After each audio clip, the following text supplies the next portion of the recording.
السلام علیکم ناظرین، احادیث مبارکہ کا جو عظیم ذخیرہ ہم تک پہنچا ہے وہ صحابہ کرام کے واسطے سے پہنچا ہے۔ صحابہ کرام میں سے بعض صحابہ وہ ہیں جنہوں نے کثرت سے احادیث روایت کی ہیں، اور بعض صحابہ وہ ہیں جن سے کم احادیث روایت کی گئی ہیں۔ صحابہ کرام میں سب سے زیادہ احادیث روایت کرنے کا جو شرف حاصل ہے وہ سیدنا ابو ہریرہ رضی اللہ تعالی عنہ کو حاصل ہے۔ سیدنا ابو ہریرہ رضی اللہ تعالی عنہ سے 5374 احادیث روایت کی گئی ہیں۔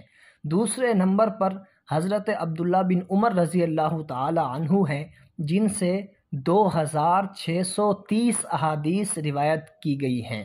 تیسرے خوش نصیب صحابی حضرت انس بن مالک رضی اللہ تعالی عنہ ہیں، جن سے 2286 احادیث روایت کی گئی ہیں۔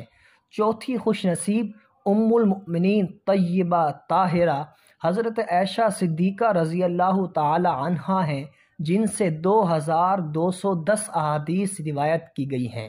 پانچویں نمبر پر حضرت ابن عباس رضی اللہ تعالی عنہ ہیں، جن سے 1660 احادیث روایت کی گئی ہیں۔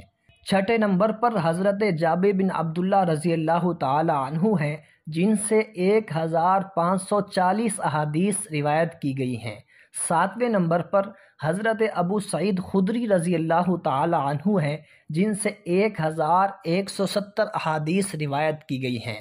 آٹھویں نمبر پر حضرت عبداللہ بن مسعود رضی اللہ تعالی عنہ ہیں، جن سے 848 احادیث روایت کی گئی ہیں۔ نویں نمبر پر حضرت عبداللہ بن عمرو بن عاص رضی اللہ تعالی عنہ ہیں، جن سے 700 احادیث روایت کی گئی ہیں۔ 10ویں نمبر پر حضرت علی بن ابی طالب رضی اللہ تعالی عنہ ہیں، جن سے 537 احادیث روایت کی گئی ہیں۔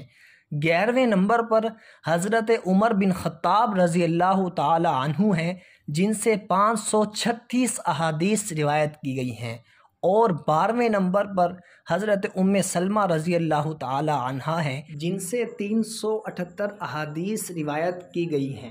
اسی طرح اس ترتیب سے صحابہ کرام سے مختلف احادیث روایت کی گئی ہیں۔